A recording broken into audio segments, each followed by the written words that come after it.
Hello guys and girls, Raj here, back with another system design for your whiteboarding interview video. In today's episode, we will design a on-demand video platform such as Netflix, YouTube, Amazon Prime Video. As always, we will talk about the system design and implement it with AWS services. So this video will serve as a general system design interview as well as your preparation for your cloud interview. All right, with that, let's get started. So first things first, like I mentioned in all my whiteboarding interview video, do not jump into whiteboarding as soon as the interviewer gives you the challenge. Always put down the features you are going to design as well as the design considerations that the interviewer is expecting. Systems like Netflix, YouTube, they are huge and complex, and you cannot design the whole thing in one whiteboarding session. If you think about it, this is very similar to your real-world meetings where you go to a meeting with a specific agenda that you want to solve.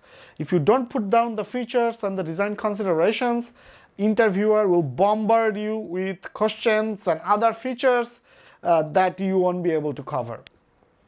All right, with that, let's write down the features and the design consideration that we are going to cover for this session. So the features we'll cover is users should be able to upload the video into the platform, consumers should be able to search for videos and view the videos, and on top, the platform should be able to detect any adult or explicit content on the uploaded video and should be able to flag it. On the design factors, the platform should be scalable. So this kind of on-demand video platform, millions of users are using it. So it should be scalable. That's like the number one design factor that the interviewer will be looking. It should be resilient and highly available. Should be secure. And one of the most important factors for this kind of design is it should be cost effective. If you think about systems like YouTube, where you can upload videos for free, and there are like petabytes of data being uploaded every day, it should be done in a cost effective way, right? So if it is too expensive, then there is no way YouTube can be sustained. All right, with that in mind, let's start the design process.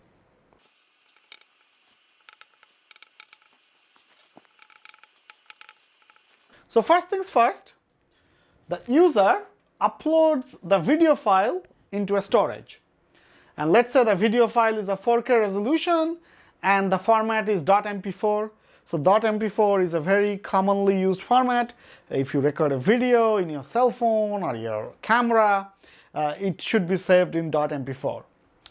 And you also upload the title, description, and tags along with this video. So the video itself goes to a storage. So let's talk about this storage because interviewer is going to probe you on this one.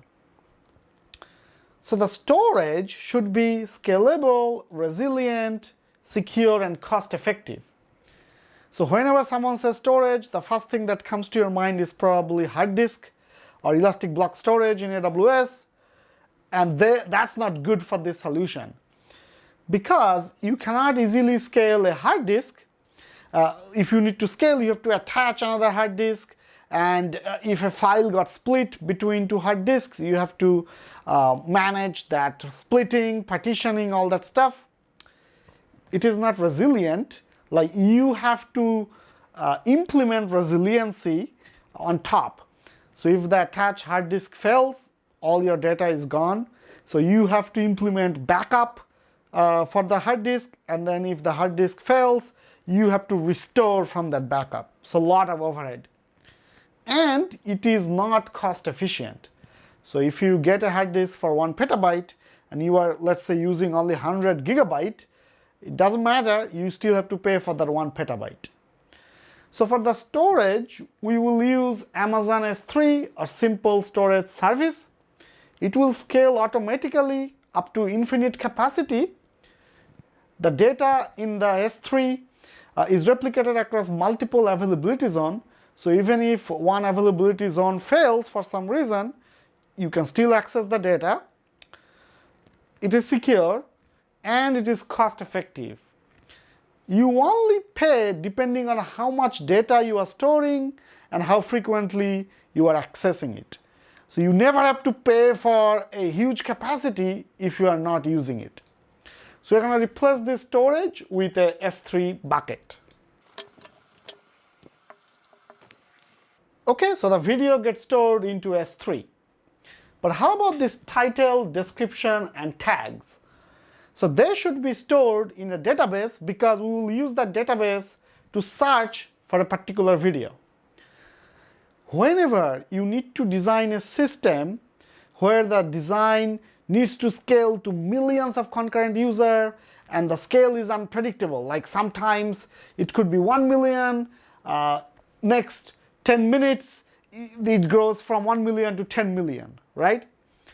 Do not use relational database because relational database cannot be horizontally scaled. So let's say you have a MySQL database running on a server and suddenly the traffic increases tenfold.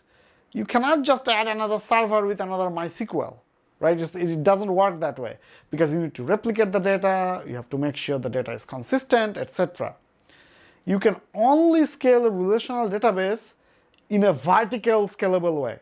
So you can implement the same MySQL database with all the data in a bigger server and then terminate the older server. But this is, number one, not fast, number two, not cost effective. The database should be such that is optimized for searching texts, right? Like if you save these title, description tags, which are very free-formed text fields in a relational database is not meant for searching free-form texts. So for that reason, we will use a NoSQL database called Elasticsearch. So Elasticsearch is meant for storing text fields as well as optimized search for those fields. Okay, so let's put the database in the picture.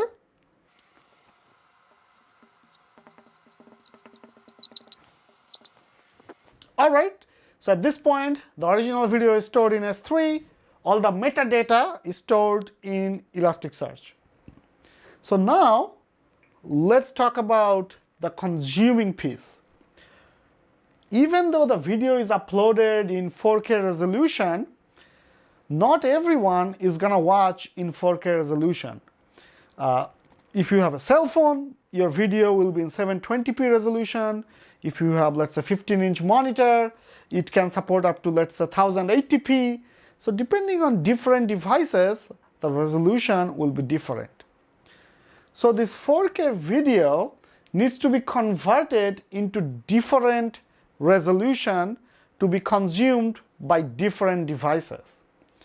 So you have two options, theoretically. One is you can do that conversion from 4K to 720p when the user clicks the video.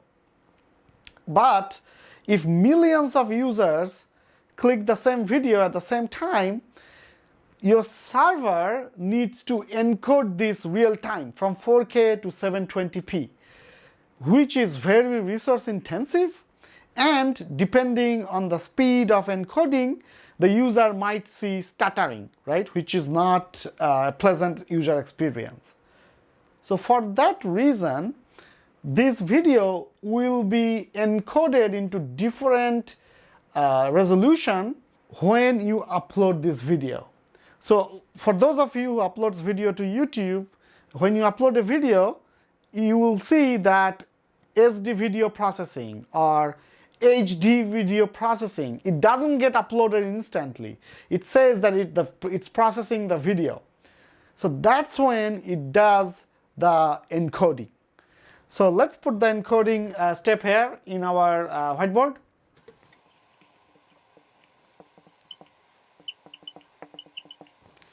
So I'm just showing 720p, 960p, 1080p, but in reality encoded into all available resolutions. And to do this, we use AWS service called Elemental Media Convert.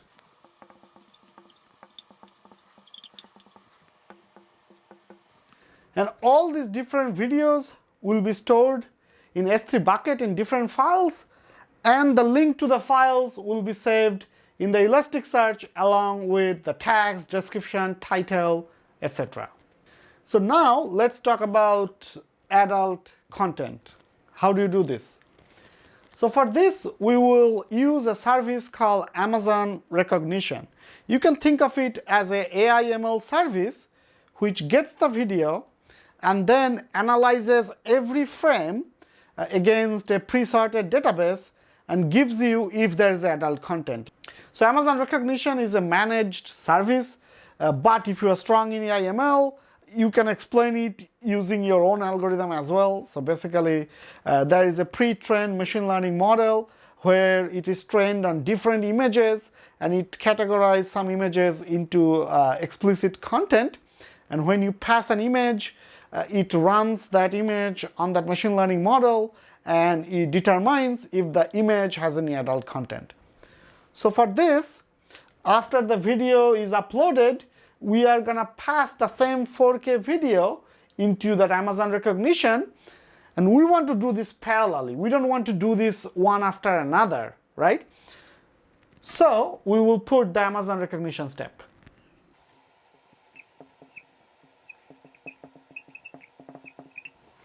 Okay, and then once Amazon Recognition runs, and if it finds something, it can go update the database here as well if it found any explicit content, and then it could be blocked from the front end. We're going to come to that piece later. So all these steps should be done parallelly. So how do you achieve that from S3, right? So for that, we will use a step function. So you can think of a step function as a workflow engine where you can implement parallel processing, conditional processing, loops, etc. So you don't have to code any of it. So how will we implement this? So as soon as this 4K video file is uploaded into S3, this S3 will fire a Lambda function, and this Lambda function will trigger the step functions, and each of these steps will be executing parallelly as part of the step function. So one path will be encoding the file from 4K to 720p, another path will be encoding it to 960, 1080p, another path will be calling the recognition, etc. At the same time, another path could be, as you upload all these title, description, tags into that S3, the step function can grab all that and save it in the Elasticsearch. You got the idea. Alright, so at this point, we have our video encoded into multiple resolution file. We have the title, description, tags saved in our database. So the video is ready to be searched and consumed. So on the consumption piece, it should not come to this S3 all the time to fetch it, right? Because remember, S3 is charged based on how many times you are accessing the file.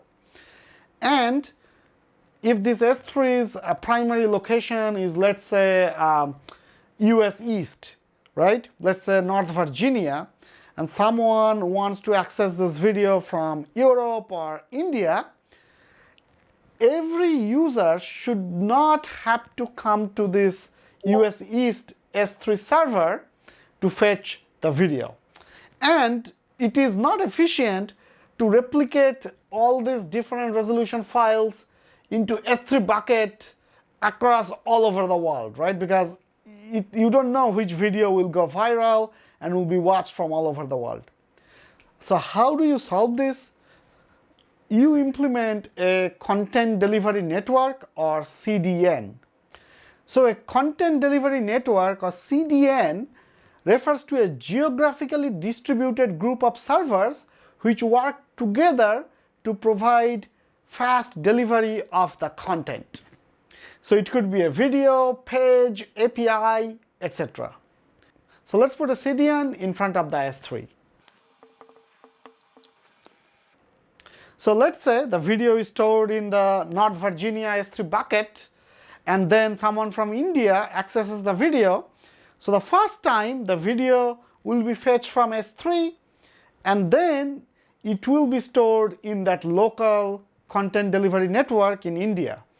So another user from India, when tries to view the same video, instead of coming to the S3, it will be distributed from that local content delivery network. So not only this is scalable, but it provides a very low latency response to the end user. So you will be probed on this one because the interviewer might ask, how will you implement this S3 CDN website? How is this possible, right? So let's dive deep on this piece. So I'm going to flip the board for this part.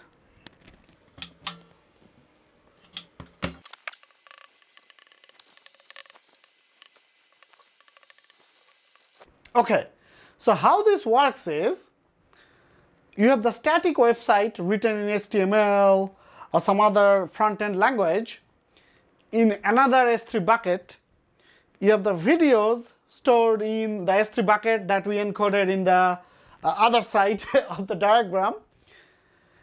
So when you go to the website, let's say Netflix or YouTube, the website first is shown with the static content, and then on the search bar in the Netflix or YouTube, you put in something, right? You put the name of the video, and then you click search. At that point, it is not a static content anymore. So it goes to the CDN and sees if the search result for that search text is already present. If yes, it comes back, populates the screen with a bunch of videos. If it is not in the CDN, it calls an API hosted in API gateway. That calls a Lambda, and then this Lambda searches our Elasticsearch database with the search term that you put, and then it retrieves the name or the IDs of the videos that matches the search term, sends it back, saves it in the CDN for the next user who searches the same thing.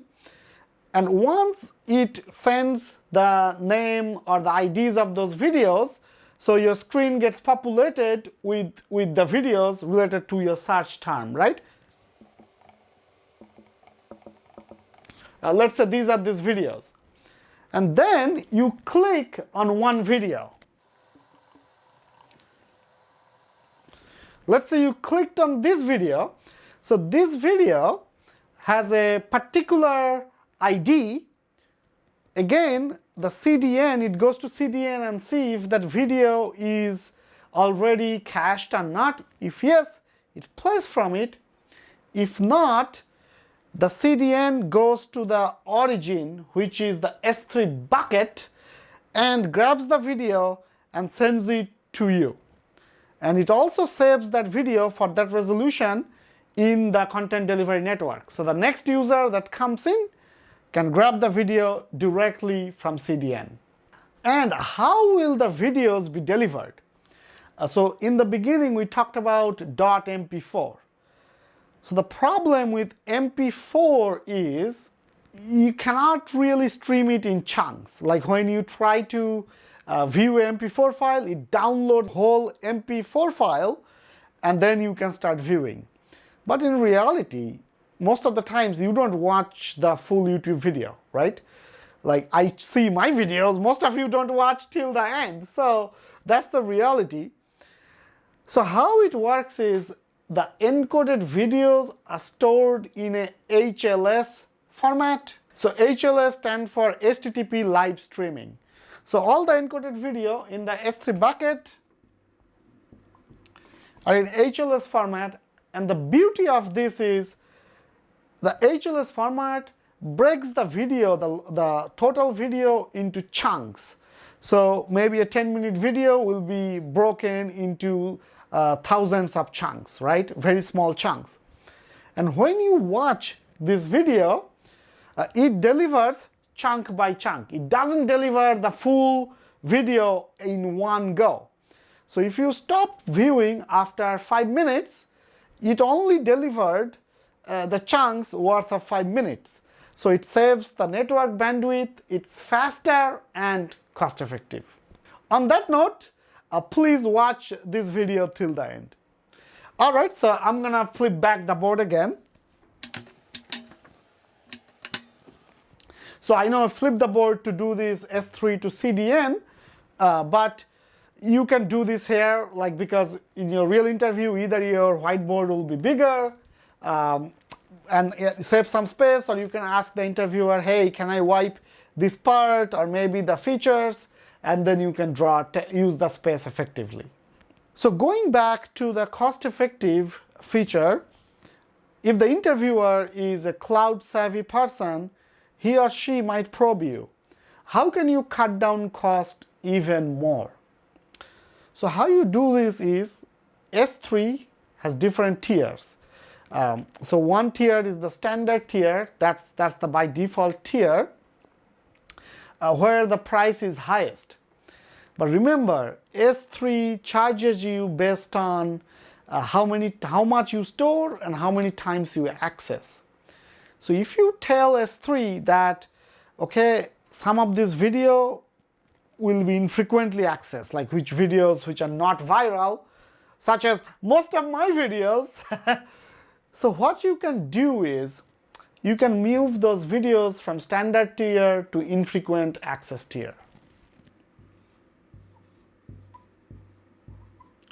So we call it IA, or infrequent access, where you pay a little less for this, and you could do this in an automated way. You can have a lifecycle policy where you can say, hey, after 30 days of this video, if the number of views is less than 1,000, move it to infrequent access. And after it has been moved to infrequent access, after 30 days, if the view is less than 100 in that 30 days, move it to Glacier. So Glacier is kind of cold storage. So one thing to note, previously to retrieve something from Glacier, you needed to wait hours, but that's not true anymore. So you can specify whether you want something to be retrieved from Glacier in minutes or hours. So you can configure it. So make sure you don't get fooled by Glacier, because for the OGs out there who is watching, for their solutions architect associate, you know, there is a question how long it takes to retrieve from Glacier, and you guys probably all answered it takes hours, but that's not true anymore. All right, so we did upload, we did search, we did view, we did add all content. On the design front, we did scalable, resilient, and cost-effective. On the security piece, always attack security in two major ways. One is security of the data, and second is access authorization, like who can access the data. Security of the data, again, branches into two different ways. One is security of data in transit, and number two, security of data at rest. If the interviewer presses you, you can say you can put a login user ID password layer, who can upload the video and who can consume the video, right? So that's a separate topic on its own. How to integrate identity providers such as Cognito, Active Directory into uploading piece and the consuming piece with API Gateway. Let me know if you're interested. I can make a separate video on that because that should be common across multiple system designs. And coming back to encryption of data at rest, all the services I mentioned, Elasticsearch, S3, CDN, data could be encrypted at rest using KMS. And for data in transit, they are all encrypted using HTTPS or TLS. So that's how you secure this design. All right, so this is how you implement an end-to-end video on-demand platform. Thanks again for watching this video. We are very close to 10,000 subscriber mark. So if you found this video helpful, if you learned something new, please click that like button, share the video, tell your friends about this channel, and let's make this channel grow and learn awesome things. Alright guys and girls, with that I end this video. I'll see you in the next video. Bye.